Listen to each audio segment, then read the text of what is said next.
qui nous écoute attentivement depuis le début de cette conférence. Bonsoir Frédéric. Exactement. Oui, bonsoir Patrick, bonsoir Jean-Philippe. Aïe, aïe, aïe, on est mal barré. Eh oui, on devrait vous donner la parole plus longtemps, Patrick. Ça fait 4 heures que j'attends, 4 heures. Alors, ouais, 4 heures. Alors, fais attention Frédéric, parce que normalement, il nous reste 6 minutes. Ah non, mais attends. Je suis au bureau, j'ai faim. Mais pourquoi on ne le fait pas parler plus souvent? Je ne comprends pas. Vas-y. On lui pose une question, ça dure 3 jours. Magnifique. Alors, dans un premier temps, Patrick, bon anniversaire en avance de 3 jours. Mais arrête. Mais oui, la veille de ma femme, le 12, c'est exact ou pas? On peut, oui, on ne va pas mentir. Hein. On est là, on dit la vérité. Tu sais, ce n'est pas le jeu de la vérité. Non, c'est un peu ça. Mais on est sincère et on dit les choses. Oui, c'est ça, c'est le 12. C'est une bonne date, le 12. Il paraît. Alors, je ne m'adresse pas à l'élégant défenseur fantastique qui nous a fait vibrer aux Girondins en équipe de France. Alors, à Monaco, pas du tout. Alors, pas vibrer du tout. D'ailleurs, non, mais c'est vrai. D'ailleurs, il n'a même pas marqué un cajot, Jean-Philippe. Rien. Rien. 80 matchs, nada. Alors qu'il est à un ratio de 6-7% de buts. On est d'accord? Là, il n'avait pas envie. OK. Je m'adresse en fait à l'éducateur, au formateur. Oui. Patrick, il reste encore un peu de temps. Là, vous avez donné tout l'influx, là, mais il reste les arrêts de jeu. Là. Il faut encore être présent. Je m'adresse à l'éducateur. Et le temps additionnel, c'est pas les arrêts de jeu. Le temps additionnel. Minimum. Voilà. Préférez-vous l'exemple de Nantes qui ne surclasse pas ses jeunes ou, comme nous et d'autres équipes, le jeune fera souvent l'ascenseur? Cela revient à vous demander votre avis. Un jeune progressera-t-il plus au contact des plus âgés et des meilleurs ou avec ses copains de son âge, perfectionnant les automatismes? Voilà. Alors, vous avez 2 minutes. C'est une excellente question. Je vous remercie de me la poser. Merci, Patrick. Alors, pour tout te dire, tu sais que ce n'est pas… Voilà, tu l'as dit très justement, des clubs choisissent de faire jouer leurs joueurs dans leur catégorie. Depuis de nombreuses années, depuis de très nombreuses années, nous avons toujours pris l'habitude, on a pris la décision de faire monter les joueurs qui étaient un peu matures et susceptibles de pouvoir jouer à l'étage supérieur. Actuellement, on a par exemple Lenny Piringuel qui est 2004, qui s'entraîne avec l'équipe réserve. Voilà.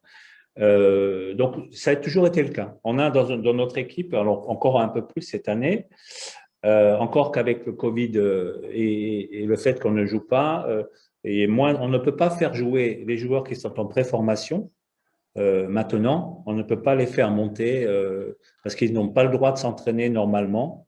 Et ce que je dis là, c'est assis sur le sport à l'école. Si le sport à l'école autorise le sport collectif, nos jeunes peuvent s'entraîner avec d'autres. Si ce n'est pas le cas, ils sont en distanciation. Et voilà. Donc, mais nous avons des 2005 qui jouent avec les 2004. Nous avons des 2004, beaucoup de 2004 qui jouent en 19 ans, qui sont 17 ans, qui jouent contre des 2003, des 2002. Ce qui, parfois, nous a amené à connaître des moments un peu difficiles en début de saison et qui, après, ont montré des joueurs de qualité. Ont montré que les joueurs s'aguerrissaient en jouant un peu plus haut. Aujourd'hui, il y avait une séance spécifique avec Jean-Louis Gasset, Ghislain Printemps, Fabrice Grange qui était là pour les gardiens, avec des joueurs donc 2002 et une partie des joueurs 2002 de la réserve. Et je pense que ça va être pérennisé. Et donc, chaque semaine, il va y avoir des joueurs qui vont venir faire un travail technique, tactique avec les entraîneurs. Il y avait l'entraîneur de l'équipe réserve qui était à côté, qui regardait. Donc, c'était hyper intéressant. Et on a eu justement cette réflexion avec Jean-Louis. Jean-Louis m'a dit, il y avait Alain Roche qui était là aussi, il dit, est-ce que tu vois un changement dans l'attitude des joueurs? Effectivement, on voit un changement. Et on sait pertinemment qu'un jeune joueur qui va jouer avec des garçons un peu plus âgés ou dans une catégorie qui sera différente, ça va aller plus vite. Il y aura une maîtrise technique, on l'espère, hein, mais ça va être… Et on voit ces jeunes joueurs qui ont pris de l'assurance, mais de la bonne assurance. C'est-à-dire qu'il y a une maîtrise. On sent que le joueur a confiance en lui, il domine un peu son sujet. L'intérêt pour le joueur de haut niveau, c'est de dominer le ballon. C'est-à-dire qu'on doit être capable de savoir où est le ballon sans le regarder. Hein. Ça, c'est ce qui fait la grosse différence. Et par rapport à ça, joue plus vite, on ne sait pas, on le reçoit, on sait au tac où on va le jouer, et c'est ce qui fait souvent la différence. Et il y avait, pour les gardiens de but, c'était pareil. On avait 2 jeunes gardiens de but qui étaient là et qui, avec Fabrice, qui a expliqué. Ça ne veut pas dire que ce qui est proposé avec l'équipe nationale 3, c'est un travail qui est là, mais c'est autre chose. Et ça donne le goût aux joueurs, ça donne l'envie de tutoyer, de faire encore. Est-ce que ce sont des efforts? De s'appliquer encore plus. D'accord? Et donc, ça veut dire qu'il y a un investissement qui est là, il y a une prise de conscience. C'est-à-dire que le ballon, quand on le contrôle, le ballon doit rester au sol. Il ne doit pas monter. S'il monte, ping, on est percuté, on perd le ballon et derrière, il peut y avoir but. Donc, ça veut dire que c'est cette prise de conscience et je pense que c'est important que nos jeunes joueurs… Alors, c'est juste pour la formation, parce qu'on avait essayé de le faire avec l'école de football.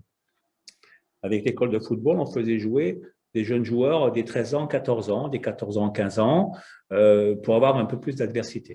Et il se trouve que, alors, quelquefois, on joue à cet âge-là, c'est plus compliqué. Il y a des différences de taille qu'on voit beaucoup plus que quand on est à 17 ans, 19 ans.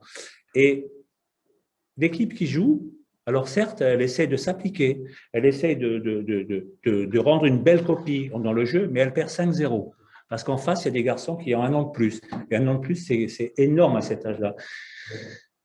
Et est-ce qu'on retrouve, en perdant 5-0, est-ce qu'on trouve la formation idéale? Est-ce qu'on va avoir des joueurs en confiance? Est-ce qu'on va avoir des joueurs qui vont regarder leurs chaussures parce qu'ils ont perdu 5-0? Ce n'est pas possible. Il y a un moment, il faut arrêter.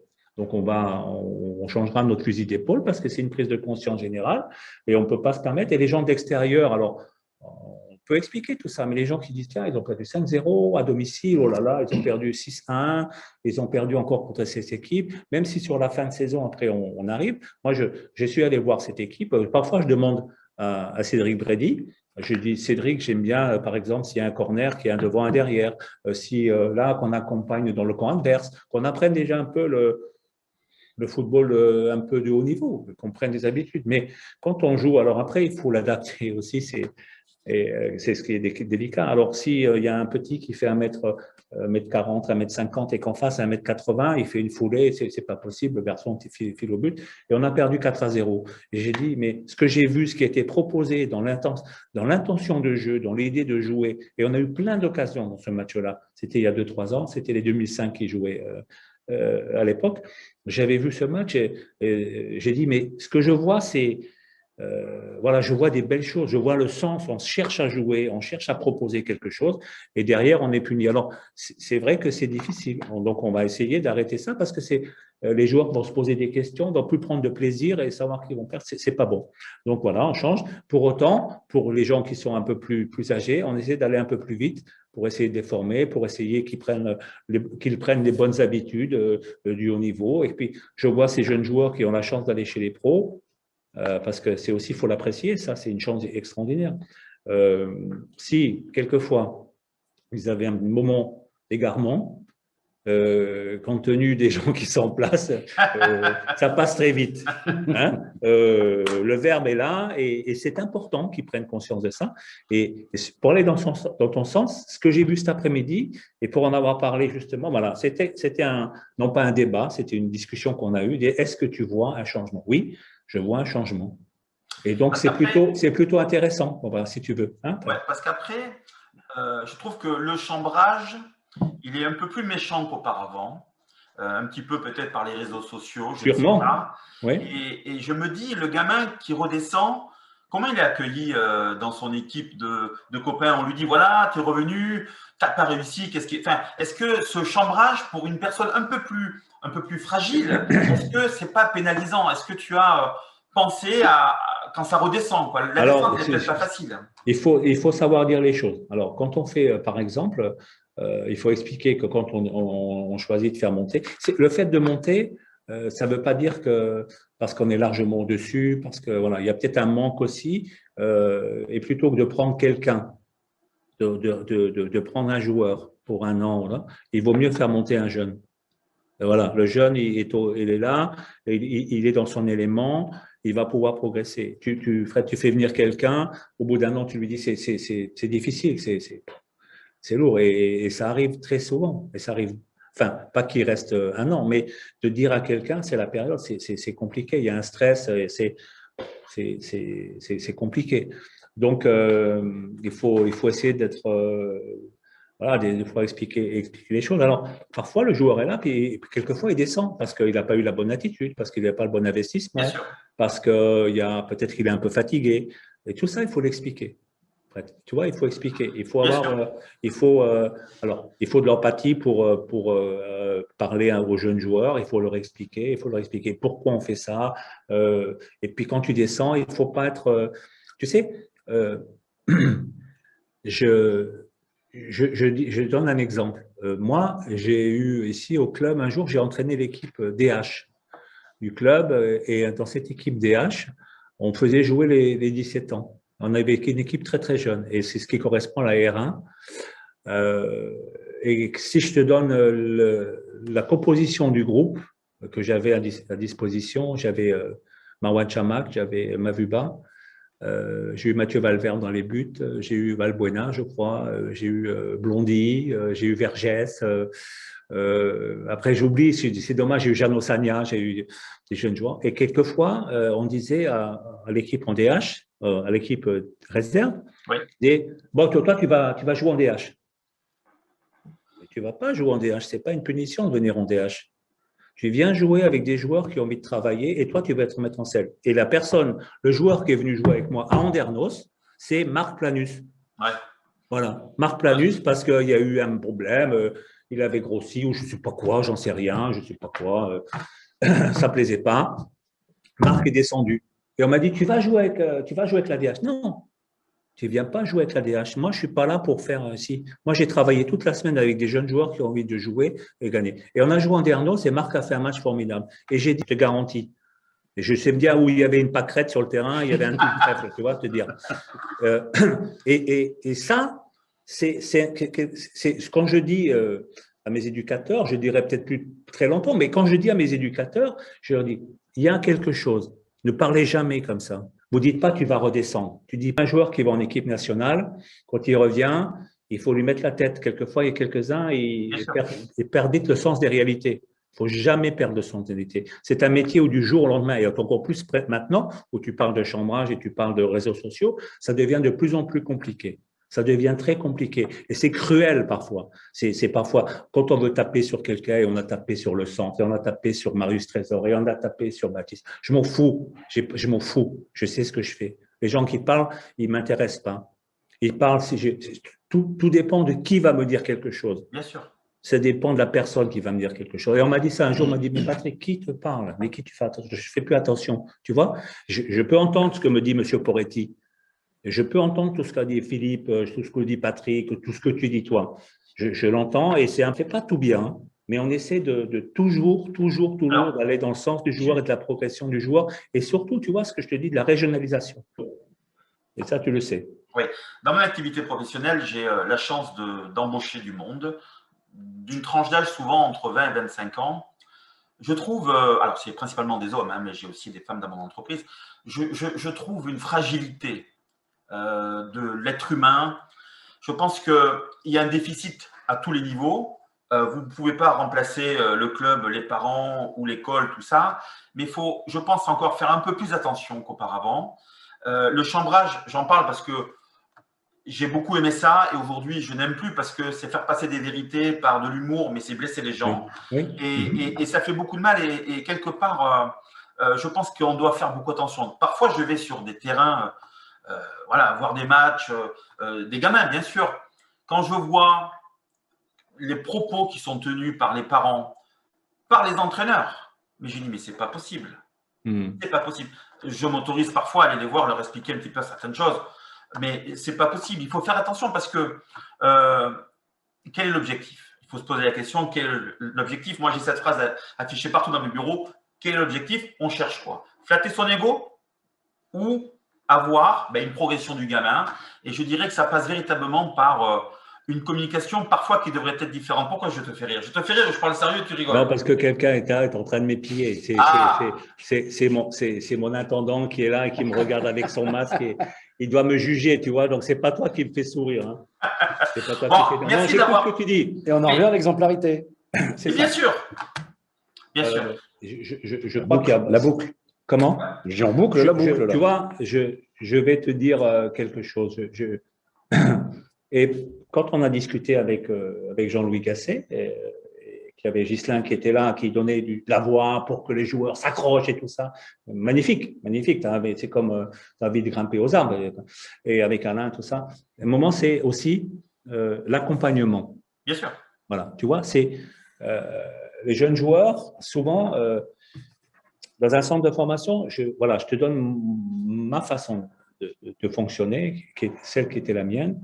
Un joueur, je l'accompagne jusqu'à ce qu'il soit avec moi. Si demain, il signe professionnel, je ne dis pas de souci, je suis avec lui, tout ça, mais je ne m'en occupe plus, entre guillemets. Parce que je ne veux pas qu'il y ait interférence entre ce que moi je peux dire et ce que peut dire l'entraîneur des professionnels. Il n'y a pas d'ingérence. Moi, je peux avoir une idée, de dire, tiens, je défends comme ça, je fais ça. L'entraîneur, d'interférer et de dire quoi que ce soit. Quand un joueur venait, je lui dis, écoute, moi, je pense que voilà, tu as de la qualité, mais vois ton entraîneur. Tu vois ton entraîneur. C'est ton entraîneur qui va décider, c'est ton entraîneur qui va faire. Il n'empêche que quand même, on se doit d'accompagner, c'est-à-dire qu'on doit être vigilant. Souvent, le jeune joueur, il est là avec les pros et en même temps, de temps en temps, il descend avec l'équipe réserve. Oui. Et tu sais, il y a un chemin pour traverser, il n'est pas, tu le connais, hein, tu connais les lieux ici, il n'est pas très loin. Ça peut être un no man's land. Et il faut éviter que le joueur reste dans ce no man's land. Il faut éviter qu'il pense qu'il est ni d'un côté ni de l'autre. Et donc, il faut être vigilant. Il faut discuter avec lui. Il faut voir un moment l'appeler s'il n'est pas à l'entraînement. Il faut lui dire, tiens, je te cherche, tu n'es pas là. Ah oui, non, mais j'ai un problème. Je dis, moi, je te dis que le président est à la roche, je te cherche. Et tu fais quoi? Et le stress total, tu vois, j'espère qu'il n'écoute pas parce que, bon, c'était pas vrai, mais ça fait rien. C'est aussi les sensibiliser, leur dire, mais attendez, ici, c'est un métier extraordinaire, mais ce métier, il demande à ce qu'on fasse ça. Et nous aussi, c'est de notre attention, c'est d'être là, c'est d'accompagner. Les jeunes joueurs, tu dis, je sais, M. Poretti qui parlait de la génération 2002 comme son fils, ce sont de jeunes joueurs, ils ont 18 ans, ils sont arrivés l'année dernière chez les pros, ils avaient 17 ans et demi, 18 ans. On n'est pas encore fait. Tu disais, voilà, on peut être fragile, on peut écouter les sirènes, on peut écouter plein de choses. Il faut calmer, on est calme, on est là. C'est un métier difficile, c'est pas parce qu'on a fait un match qu'on est une star, c'est pas parce qu'on a 10 000 followers, ou je sais pas, c'est comme ça qu'on dit, qu'on est, voilà, il faut rester humble. Il faut rester humble. Il faut savoir où on veut aller. Garde sur ce que j'ai appelé dopage, choses comme ça, homophobie, racisme, harcèlement. On essaie de faire au mieux. Là, on a, tu sais, aujourd'hui, c'était au centre de formation, on avait, je sais pas comment on a fait, le tri alimentaire. Aujourd'hui, c'était le tri alimentaire. Donc, il fallait mettre d'un côté une poubelle pour les papiers, le carton, l'autre les déchets des aliments, l'autre côté le pain et le plastique. Donc, c'était sensibilisé. On a des corbeilles pour mettre les masques dedans. On a les bouteilles pour mettre les bouteilles en plastique, les poubelles jaunes avec le petit trou. Voilà. On essaie chaque fois de sensibiliser en même temps. Et c'est une chose, hein, et c'est l'accompagnement derrière que l'on doit avoir. C'est dire, oui, tu viens là, mais ton métier n'est pas fini. Parce qu'il ne faut pas passer à côté. Parce qu'en fait, le jeune joueur, le très jeune joueur, il s'entraîne avec les pros. Certains pros se connaissent. Hein, ils savent très bien à quel moment ils peuvent mettre la surmultiplier, où il y a des moments où on fasse attention à lui. Donc, c'est ce qui s'est passé aujourd'hui. Voilà. Il y a des joueurs qui sont venus. Hier après-midi, certains joueurs, les pros faisaient une reprise aérobie, voilà, à base de vélo, et ben, d'autres joueurs, les tout jeunes, sont venus faire travail technique avec la N3 et un travail tactique sur des conservations avec aller-retour. Voilà, c'est ça qui est important pour nous. Hein. C'est aussi un axe d'amélioration. Voilà. Et puis après, c'est ce suivi, c'est cette attention que l'on doit avoir pour éviter que, comme je t'ai dit tout à l'heure, on ne soit pas dans un no man's land et on perd nos joueurs. Voilà. Jean-Philippe, j'ai une dernière question qui est très courte et très facile parce qu'en fait, il a beaucoup parlé, mais Patrick, il n'a pas dit la chose qu'il a dit. Enfin, je suis un peu pas jaloux parce que. Mais moi, je peux venir au centre de formation. Je peux venir au centre de formation parce que je le dis à tout le monde. Moi, non, moi, c'est fermé. Attends, Fred, on n'a pas. Ce que je veux dire, c'est qu'on n'a pas terminé. Ah, tu avais dit 6 minutes. Tu vois, t'es gourmand. Oui. Denis et Mohamed, on va vous accompagner et on va vous montrer un peu l'académie.